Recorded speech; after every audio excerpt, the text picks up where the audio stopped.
Assalamualaikum warahmatullahi wabarakatuh. Selamat pagi anak ibu semuanya. Gimana kabarnya pagi ini? Sudah sholat kan? Sudah sholat subuh. Terus pagi ini juga sudah mandi dan juga sudah sholat duha ya. Jangan lupa untuk selalu sholat 5 waktu dan juga sholat duhanya jangan ditinggal. Dan yang paling penting, jangan lupa setiap hari membantu kedua orang tua. Bisa apa saja, yang penting kita membantu orang tua kita di rumah ya. Baik anak ibu, kita lanjutkan pelajaran kita ya pagi ini. Tema 3, subtema 3, pembelajaran atau muatan IPA untuk pelajaran kelas 5. Dengan kali ini judulnya adalah gangguan organ pencernaan. Nah, sekarang kita akan bahas kenapa bisa organ pencernaan manusia ini terganggu.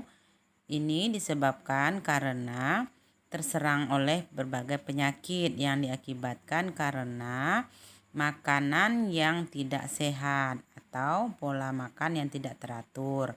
Sehingga masuklah bakteri atau virus ke dalam organ pencernaan kita. Sehingga menimbulkan berbagai macam penyakit. Di antaranya yang pertama adalah sariawan. Apa itu sariawan? Sariawan adalah terjadinya radang pada rongga mulut atau lidah. Ini disebabkan oleh kekurangan vitamin C. Sehingga kalau kita menderita sariawan, kita harus banyak mengkonsumsi vitamin C yang terdapat pada buah dan sayur. Yang kedua adalah mah atau radang lambung.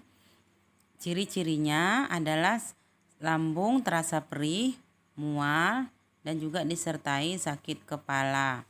Nah, apa penyebabnya sakit mah ini? Di antaranya adalah makan yang tidak teratur. Kemudian adanya bakteri yang bersarang di lambung yaitu bakteri Helicobacter pylori. Kemudian yang ketiga kurang istirahat. Yang keempat efek dari penggunaan obat tertentu. Kemudian yang kelima mengkonsumsi makanan pedas dan asam.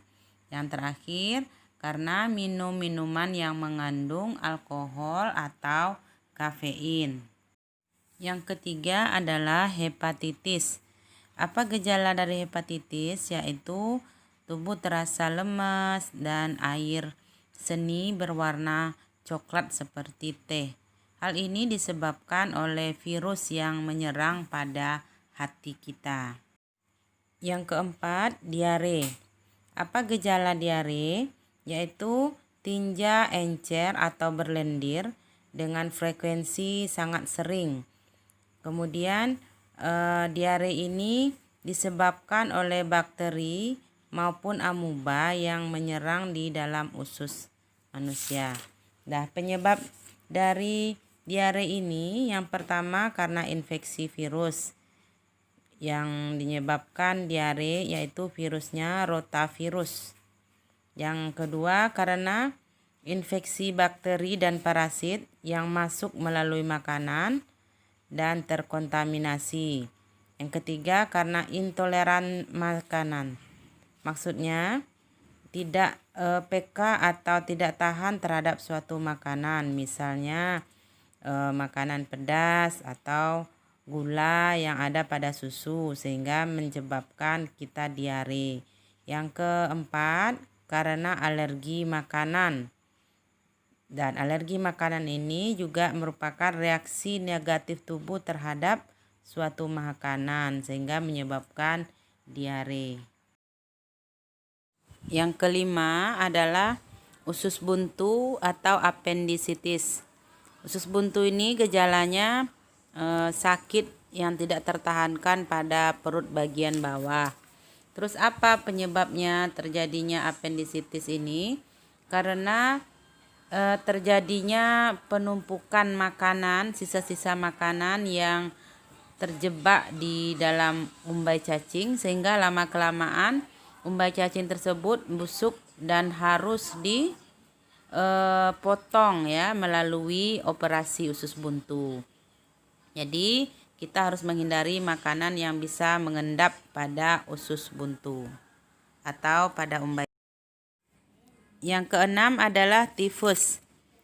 Gejala dari penyakit tifus ini adalah demam yang tinggi mencapai 39 sampai 40 derajat Celcius, terutama pada malam hari. Kemudian kepala sakit, sakit perut, dan juga terjadi sembelit atau diare. Juga ada timbul bintik-bintik atau ruam kecil pada kulit. Kemudian apa penyebab dari penyakit tifus ini? Penyakit tifus ini disebabkan oleh masuknya bakteri ke dalam makanan yang kita makan akibat makanan yang tidak higienis dan kotor. Nama bakterinya adalah Salmonella typhosa. Biasanya dibawa oleh lalat ya ke dalam makanan yang dihinggapi lalat sehingga makanan menjadi kotor. Untuk itu supaya kita menghindari makanan yang kotor. Jadi kita makan itu benar-benar makanan yang bersih. Yang ketujuh adalah kencing manis atau diabetes mellitus. Penyakit ini terjadi pada pankreas, di mana pankreas kekurangan hormon insulin mengakibatkan gula yang seharusnya diserap oleh usus keluar melalui air seni. Yang kedelapan adalah konstipasi atau sembelit, yaitu di mana penyebabnya susah buang air besar. Kenapa? Karena usus besar yang menjelang ke anus itu padat terisi oleh sisa makanan yang keras. Ini diakibatkan karena kurangnya makan sayur dan buah. Yang kesembilan atau yang terakhir adalah cacingan. Gejala dari penyakit cacing ini seperti badan kurus, tidak nafsu makan, lemas, mual, nyeri perut, diare, dan kadang-kadang tinja juga berdarah, wajahnya pucat, dan mudah mengantuk.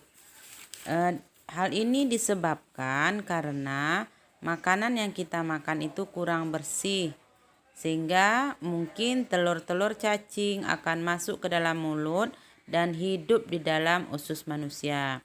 Untuk itu, kalau kalian main, jangan lupa untuk sering mencuci tangan. Jangan biarkan tangan menjadi kotor. Baik anak-anak ibu sekalian, sekianlah pembahasan kita tentang gangguan pada organ pencernaan. Mudah-mudahan kalian bisa menjaga selalu kesehatan organ pencernaan kita. Intinya tetap jaga kesehatan dan jangan suka makan makanan yang kotor.